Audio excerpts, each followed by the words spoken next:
revolutions don't usually occur because things are so bad. Revolutions like that things are just like absolute rock bottom, or that there's so much poverty. If that was the case, very poor countries should have eternal revolutions, but they don't, right? The revolutions usually occur where people's expectations are, rise, but they're not fulfilled.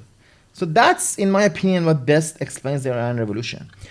Imagine you're a young Iranian middle class man or woman in the 60s and 70s, right? More like 70s in Iran, early 1970s. You can travel to Europe. The living standards of some of the Iranian middle classes are not that different from Europe in that era. You can work with a lot of companies around the world. Iran, by the way, Iran had good relations not just with the West, but also with Soviet Union, with China, with all Eastern Bloc countries.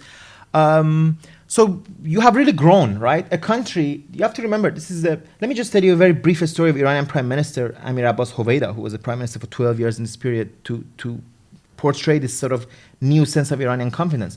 Hoveyda remembers that when he worked, during the 40s, when he was sort of an Iranian diplomat, Iranian diplomats would hardly get invited to parties that the French embassy would throw in Iran. And that only maybe some diplomats would get, and they were vying for this invitation to a party, and which was sort of humiliating, right? And Hoveyda remembers later when he's prime minister of Iran and he's visiting France, and the French prime minister asks to have a meeting for lunch, and Hoveyda says, I just wanted to sort of make a point, and he says, I'm busy, sorry, I don't think I can make time for lunch with you, right? So it really shows you how much Iran had come forward. Now, so Iranians have this confidence, have this, they've experienced this economic growth, but politically, they have nowhere to go. I.e., the Shah is an autocrat. He controls all powers in his own hands. In 1975, he makes Iran a one-party state. Everybody has to join this party, which he calls the Rastakhiz, or the sort of Renaissance party, that everyone has to join. And that's not going to be, you cannot be someone who has achieved all this, growth, but also has no say. So it's a mismatch between, to use sort of political science lingo, it's a mismatch between economic and political development. And added to that, the other thing we have to remember, so that's one thing, and the second thing I'd say is that we have to remember this is a very rebellious era. This is 1960s and 70s. Mm-hmm. Everyone everywhere is rising, right? Mm-hmm. It's the era of hippies in the United States and the student movement, and everywhere in the world, right? There's nowhere in the world in late 1960s and early 70s when you don't have some sort of a revolutionary experimentation. Unfortunately, for our case, one of these revolutionary experiments actually comes to power, and it turns out this idea that let's smash everything and hope something better arises doesn't always work.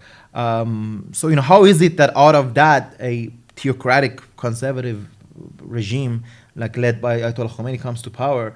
It's an interesting point, but the reasons for discontent are the sort of two that I mentioned. Because I don't imagine the people that were traveling to Europe and meeting with French diplomats and clamoring for more political freedoms had a Islamic theocracy in mind when they were pushing for these changes.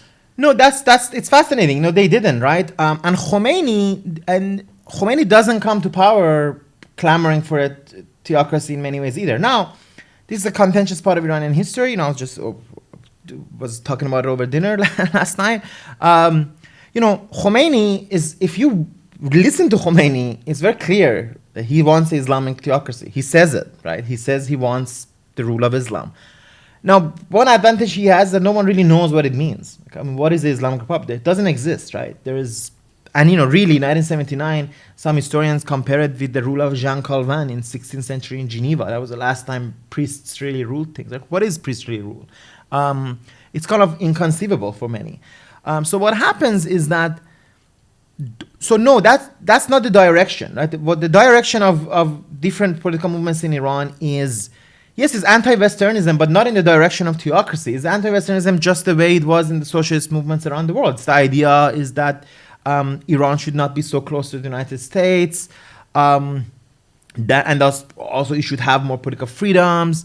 A lot of these people don't support, they're not exactly liberals, so it's kind of when they say political freedoms, you can also second out them. But how does Khomeini come out of this? The longest story short of it is there is an Islamist movement, right? There is an Islamist movement who wants to experiment and build a new Islamic republic, whatever that is, right? And that itself has many different forms and different sort of ideas about it. But how Khomeini comes to lead, the longest story short of it is that Khomeini is very charismatic and he's able to carry a lot of people. And part of his charm is this ambiguity, actually, right? So he's able, people are able to put their hopes in him without knowing exactly what they're gonna get at the other end, right? So he seems to be, an example of piety, of post-partisanship. And others think they can use him. That's the other thing. Other political figures, they say he's a cleric, he's some old guy. He's not the one who's going to run things, right? I think if you asked people who were around Khomeini, all these young students, westernized, educated people, like the people who usually they got their degrees from Texas or Berkeley or Paris, they thought, they would say, what do you think, clerics are going to come and build a new estate and run things? No, it would be us who will be running the shots. And for a very brief period, that is the case, by the way, right? In 1979, the first government is formed by a bunch of, people with suits and ties. But Khomeini and the clerics around him do the inconceivable. They're able to marginalize them, remove them from power, and concentrate power in their hands and go on to build a new experiment in world history, if you will, this strange regime of Islamic Republic.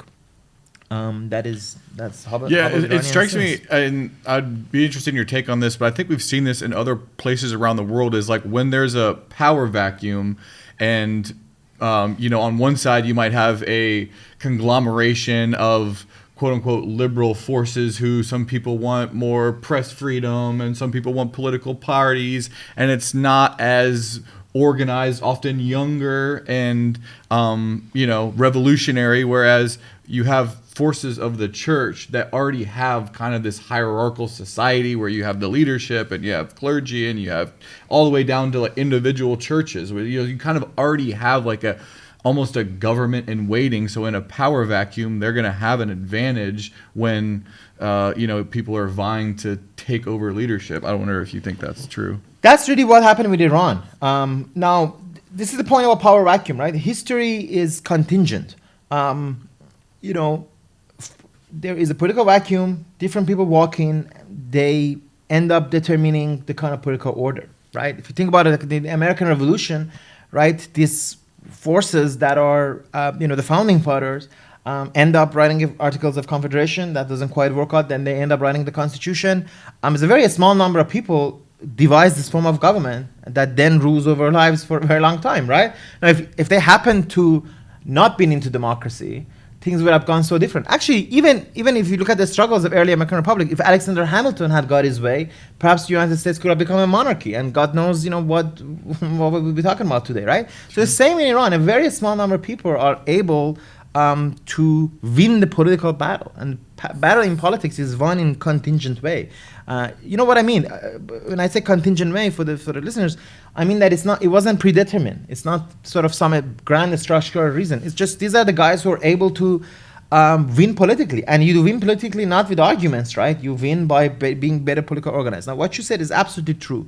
The advantage of Khomeini was that the clerics existed on a large degree, right? All over Iran there were clerics, and while the Shah had oppressed communists, had oppressed all independent political associations, but he couldn't oppress the clerics. Sure, many clerics went to jail, right? Many of them were sort of experienced jail during the Shah's time, but you can never just extinguish all clerics. And because there were so many clerics who were pro-Islamist and who were pro-Khomeini, especially after 79. Before 79, a lot of them are not, right? Because they're afraid of power. A lot of, a very fun thing in Iranian politics is when someone speaks so revolutionary, you find a picture of them kissing the hands of the queen, right? You can usually find one for many of them. But at any rate, Khomeini now has has a network he can use. But I think the surprising fact for many is that they just didn't expect this bunch of clerics will be able to take over power in a country like Iran. And build their own judiciary and build their own military, right? Build their own institutions. But that's precisely what they end up doing.